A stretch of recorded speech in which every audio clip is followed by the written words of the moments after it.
ಸಮಷ್ಟಿ ವೀಕ್ಷಕರಿಗೆ ಮಂಜುನಾಥ ಭಟ್ ಗುರುಜಿ ಮಾಡುವ ನಮಸ್ಕಾರಗಳು. ಮೇ ಮಾಸ ಭವಿಷ್ಯ ಸಿಂಹರಾಶಿ.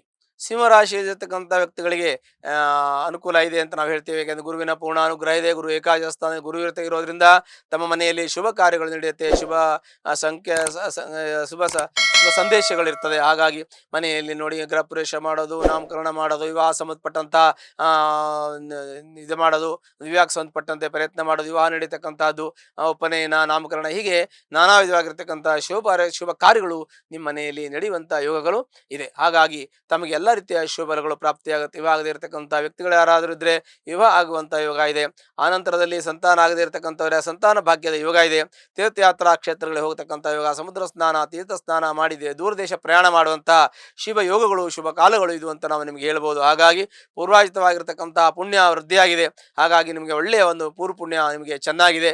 ಪೂರ್ವಾಜಿತರು ಮಾಡಿರ್ತಕ್ಕಂಥದ್ದು, ಪೂರ್ವಜರು ಮಾಡಿರ್ತಕ್ಕಂಥ ಒಳ್ಳೆಯ ಫಲದಿಂದ ಯಶಸ್ಸು ಸಿಗುತ್ತೆ, ನಿಮಗೆ ಒಳ್ಳೆಯ ಫಲ ಅಂತ ನಾವು ಹೇಳಬೇಕು. ಈ ಸಿಂಹರಾಶಿಯವರಿಗೆ ಕೇತು ರಾಶಿಯ ಸ್ಥಿತ ಆಗಿದ್ದಾನೆ. ಹಾಗಾಗಿ ಸ್ವಲ್ಪ ಹಠ ಜಾಸ್ತಿ, ಕೋಪ ಜಾಸ್ತಿ ಇರುತ್ತೆ. ಮುಂಗೋಪದಿಂದ ಕೆಲವೊಂದಷ್ಟು ಕಳ್ಕೊಳ್ಳುವಂತ ಯೋಗ ಇರುತ್ತೆ. ಅಂದ್ರೆ ಕಳ್ಕೊಳ್ಳುವಂತದ್ದು ನಷ್ಟ ಆಗ್ತಕ್ಕಂಥದ್ದು, ನಷ್ಟ ಆಗ್ಬಹುದು, ನಷ್ಟ ಆಗ್ಬಹುದು, ಜನ ನಷ್ಟ ಆಗ್ಬಹುದು, ಹೀಗೆ ನಾನಾ ವಿಧವಾಗಿರ್ತಕ್ಕಂಥ ಲಾಸ್ ಅನುಭವಿಸುವಂತ ಯೋಗ ಇದೆ. ತಾಳ್ಮೆ ಕಳ್ಕೋಬಾರದು ಅಂತ ಹೇಳ್ತೀವಿ. ಕೇತು ನಿಮ್ಮ ರಾಶಿಯಲ್ಲಿ ಇರೋದ್ರಿಂದ ಸ್ವಲ್ಪ ಮಟ್ಟಿಗೆ ಮಿಸ್ಗೈಡ್ ಮಾಡ್ತಾನೆ. ನಿಮಗೆ ನೋಡುವವರು, ಹೇಳುವವರು ತಪ್ಪು ದಾರಿಗೆ ಹೇಳ್ತಾರೆ, ತಪ್ಪು ಮಾಹಿತಿಯನ್ನು ಕೊಡ್ತಾರೆ, ತಪ್ಪು ಯೋಚನೆಗಳು ಬರುತ್ತೆ, ನೆಗೆಟಿವ್ ಥಾಟ್ಸ್ಗಳು ಜಾಸ್ತಿ ಬರುತ್ತೆ. ಹಾಗಾಗಿ ಎಲ್ಲ ಪಾಸಿಟಿವ್ ಮಾಡ್ಕೊಳ್ಳಿ, ಯೋಚನೆ ಮಾಡಿ, ಚಿಂತನೆ ಮಾಡಿ, ಪ್ರತಿಯೊಂದನ್ನು ಕೂಡ ಸ್ವಲ್ಪ ಮಟ್ಟಿಗೆ ಸಮಯ ತಗೊಂಡು, ಕಾಲ ಅವಕಾಶ ತೆಗೆದುಕೊಂಡು ಯೋಚನೆ ಮಾಡಿ, ಚಿಂತನೆ ಮಾಡಿ, ಪ್ರತಿಯೊಂದು ಕ್ಷೇತ್ರದಲ್ಲೂ ಕೆಲಸ ಕಾರ್ಯಗಳಲ್ಲೂ ಕೂಡ ಮುಂದುವರಿ, ಅದು ಕೂಡ ಒಳ್ಳೇದಾಗುತ್ತೆ. ಇನ್ನು ಹಣಕಾಸಿನ ಚಿಂತನೆ ಮಾಡಿದ್ರೆ ಹಣಕಾಸಿನ ಸ್ವಲ್ಪ ಅಡಚಣೆ ಇತ್ತು, ಈಗೆಲ್ಲ ಸರಿ ಹೋಗಿದೆ. ಹಣಕಾಸಿನ ಅಡಚಣೆ ಪ್ರತಿಯೊಬ್ಬರಿಗಿದೆ. ದುಡ್ಡಿನ ಸಮಸ್ಯೆ ಜೊತೆಗೆ ಇನ್ನೂ 4 ಸಮಸ್ಯೆ ಇರುತ್ತೆ. ಆದ್ರೂ ಕೂಡ ಹಣಕಾಸಿನ ಸಮಸ್ಯೆ ನಿಮಗೆ ಪರಿಹಾರ ಆಗ್ತಾ ಇದೆ. ತುಂಬಾ ತೊಂದರೆ ಏನಿಲ್ಲ, ಸಣ್ಣ ಪುಟ್ಟ ತೊಂದರೆಗಳಿದೆ, ಅದು ನಿಭಾಯಿಸಿಕೊಂಡು ಹೋಗುವಂತ ಯೋಗ ಇದೆ. ಪಿತಾಯತ ಆಸ್ತಿ ಸಿಗುವಂತ ಯೋಗ ಇದೆ, ಅದನ್ನು ತೆಗೆದುಕೊಳ್ಬಹುದು. ಆ ನಂತರದಲ್ಲಿ ಮಕ್ಕಳ ಜನ ವಿದ್ಯಾವಂತರು ಬುದ್ಧಿವಂತರಾಗ್ತಾರೆ. ಓದುವಂತ ವಿದ್ಯಾಸ್ಥಾನ ಬುದ್ಧಿಸ್ಥಾನ ಮಕ್ಕಳಿಗೆ ಚೆನ್ನಾಗಿದೆ. ಹಾಗಾಗಿ ಒಳ್ಳೆ ವಿದ್ಯಾವಂತರಾಗ್ತಾರೆ, ಬುದ್ಧಿವಂತರಾಗ್ತಾರೆ. ಯಾವುದೇ ರೀತಿ ಸಂದೇಹ ಇಲ್ಲ. ಮಕ್ಕಳು ಒಳ್ಳೆಯ ಒಂದು ಹುದ್ದೆಯಲ್ಲಿ ಇದ್ದು ಒಳ್ಳೆಯ ಒಂದು ಸಂಬಳ ತೆಗೆದುಕೊಂಡು ಒಳ್ಳೆ ರೀತಿಯಲ್ಲಿ ಜೀವನ ಮಾಡ್ತಕ್ಕಂತಹದ್ದು ಯೋಗಗಳು ಕೂಡ ಮಕ್ಕಳಿಗಿರುತ್ತೆ. ಮಕ್ಕಳು ಒಳ್ಳೆ ಸುಸಂಸ್ಕೃತ ಆಗಿದ್ದಾರೆ. ನೀವು ಒಳ್ಳೆ ಮನೆತನದವರಾಗಿದ್ದೀರಾ. ನಿಮ್ಮ ಮಕ್ಕಳಿಗೆ ಒಳ್ಳೆ ಸಂಸ್ಕಾರವನ್ನ, ಶಿಕ್ಷಣವನ್ನ ಕೊಟ್ಟಿದ್ದೀರಾ. ತಾವು ಕೂಡ ಒಳ್ಳೆ ಮನೆತನದಿಂದ ಬಂದವರು. ಹಾಗಾಗಿ ನಿಮ್ಗೆ ಒಳ್ಳೆ ಯೋಗಗಳು ಪ್ರಾಪ್ತಿಯಾಗತ್ತೆ. ನಿಮಗೆ ದೈವಾನುಗ್ರಹ ಪ್ರಾಪ್ತಿಯಾಗುತ್ತೆ. ಗುರುಬಲ ಇದೆಯೋ ಇಲ್ವೋ ಗೊತ್ತಿಲ್ಲ, ನಿಮ್ಮ ಒಂದು ಯೋಚನೆ ಚಿಂತನೆಗೆ ದೇವರು ನಿಮ್ಗೆ ಎಲ್ಲಾ ರೀತಿಯ ಅನುಕೂಲವನ್ನು ಮಾಡ್ತಾನೆ. ಗುರುಬಲ ಇದೆ. ಆದ್ರೂ ಕೂಡ ನಿಮ್ಮ ಜಾತಕದಲ್ಲಿ ಅಷ್ಟಮದಲ್ಲಿ ಶನಿ ಇದ್ದಾನೆ.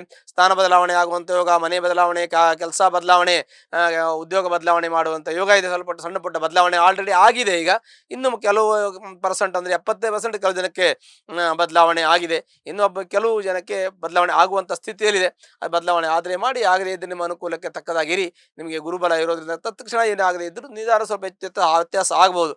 ಆದ್ರೂ ಸ್ವಲ್ಪ ತಾವು ಜಾಗ್ರತೆಯಿಂದ ಇರಬೇಕು. ನಮಗೆ ಜಾಸ್ತಿ ಜಾಗ್ರತ, ಯಾವಾಗ ನಾವು ಜಾಗೃತೆಯಿಂದ ಇರ್ತೀವಿ ಅಷ್ಟು ನಮಗೆ ಭಯ ಕಡಿಮೆ ಆಗುತ್ತದೆ. ಅಂದ್ರೆ ತೊಂದರೆಗಳು ಕಡಿಮೆ ಆಗ್ತದೆ, ತೊಂದರೆಗಳು ದೂರ ಇರ್ತದೆ, ನಮಗೆ ಯೋಚನೆ ಮಾಡೋಕ್ಕೆ ಅವಕಾಶ ಇರುತ್ತೆ ಅಂತ ಅರ್ಥ ಮಾಡ್ಕೊಳ್ತಕ್ಕಂಥದ್ದು. ದಾಂಪತ್ಯದಲ್ಲಿ ಕಲಹ, ಮನಸ್ತಾಪ, ಅಸಮಾಧಾನ ಇದ್ರೆ ತಾವು ಜಾತಕವನ್ನು ಪರಿಶೀಲನೆ ಮಾಡ್ಕೊಳ್ಳಿ, ಕೂತು ಮಾತಾಡಿ ಸಮಸ್ಯೆಯನ್ನ ಪರಿಹಾರ ಮಾಡ್ಕೊಳ್ಳಿ. ಇನ್ನು ಆರೋಗ್ಯದಲ್ಲಿ ವ್ಯತ್ಯಾಸ ಇದೆ. ಯಾಕೆಂದ್ರೆ ಅಷ್ಟಮದಲ್ಲಿರ್ತಕ್ಕಂಥ ಶನಿ ಸ್ಥಾನ ಬದಲಾವಣೆ, ಮನೆ ಬದಲಾವಣೆ ಜೊತೆಗೆ ನಿಮ್ಮ ಆರೋಗ್ಯದಲ್ಲಿ ಬದಲಾವಣೆ, ತುಂಬಾ ತಲೆನೋವು ಬರೋದು, ನರಗಳ ವೀಕ್ನೆಸ್, ಸುಸ್ತು, ಕತ್ತು ನೋವು ಬರೋದು, ಶೋಲ್ಡರ್ ನೋವು ಬರೋದು, ಬೆನ್ನು ನೋವು ಬರೋದು, ಈ ತರ ಎಲ್ಲ ಆಗ್ತದೆ. ತಾತ್ಕಾಲಿಕವಾಗಿ ಬರುತ್ತೆ, ತಾನಾಗಿ ಹೋಗುತ್ತೆ, ತಾನಾಗಿ ಬರುತ್ತೆ. ಸುಸ್ತು ಆಯಾಸಗಳಾಗ್ತದೆ, ಜೀರ್ಣಕ್ರಿಯೆಯಲ್ಲಿ ತೊಂದರೆ ಆಗ್ತದೆ. ಎಲ್ಲವನ್ನು ಕೂಡ ತಾವು ತಾತ್ಕಾಲಿಕ ಔಷಧಿಯೋಪಚಾರಗಳನ್ನು ಮಾಡಿಕೊಂಡು ಸರಿ ಮಾಡ್ಕೊಳ್ಳಿ. ನಿಮಗೆಲ್ಲ ಕಷ್ಟಗಳು ಪರಿಹಾರ ಆಗ್ತದೆ. ಕಷ್ಟ ಇದೆ ಅಂತ ಅಂದ್ಕೋಬೇಡಿ, ಇದು ಒಂದು ನಿಮಗೆ ಸಲಹೆ ಅಂತ ಅಂದ್ಕೊಳ್ಳಿ. ಇದು ಕಷ್ಟ ಅಂತಲ್ಲ, ಇದೊಂದು ಸಲಹೆ. ನೀವು ಮುಂಜಾಗ್ರತೆ ವಹಿಸ್ಕೊಳ್ಳೋದಕ್ಕೆ ಇದೊಂದು ಮಾಹಿತಿ ಅಂತ ಅರ್ಥ ಮಾಡ್ಕೊಳ್ಳಿ. ಯಾವಾಗಲೂ ಗುರುಗಳು ತೊಂದರೆ ಇದೆ ಅಂತಾರಲ್ಲ, ಅಂತಲ್ಲ, ತೊಂದರೆ ಇಲ್ಲ, ನಿಮಗೆ ತೊಂದರೆ ಬರಬಾರದು ಅಂತ ನಿಮಗೆ ಮಾಹಿತಿಯನ್ನ, ನಿಮಗೆ ಪ್ರಿಡಿಕ್ಷನ್ ಕೊಡ್ತಾ ಇದ್ವಿ. ಈ ರೀತಿಯಾಗಿ ಅರ್ಥ ಮಾಡ್ಕೊಳ್ತಕ್ಕಂಥದ್ದು. ಇನ್ನು ಉದ್ಯೋಗದಲ್ಲಿ ನಿಮಗೆ ಯಶಸ್ಸು, ಕೀರ್ತಿ ಇದೆ. ಪ್ರಮೋಷನ್ ಸಿಗುವಂತ ಯೋಗ ಇದೆ, ಪ್ರಮೋಷನ್ ಸಿಗತ್ತೆ. ಇನ್ನು ಅನಾನುಕೂಲವಾಗಿರ್ತಕ್ಕಂಥದ್ದು ಏನೋ ಸಮಸ್ಯೆ ಇದ್ರೆ ಅದು ಕೂತು ಮಾತಾಡಿದ್ರೆ ಸರಿ ಹೋಗುತ್ತೆ.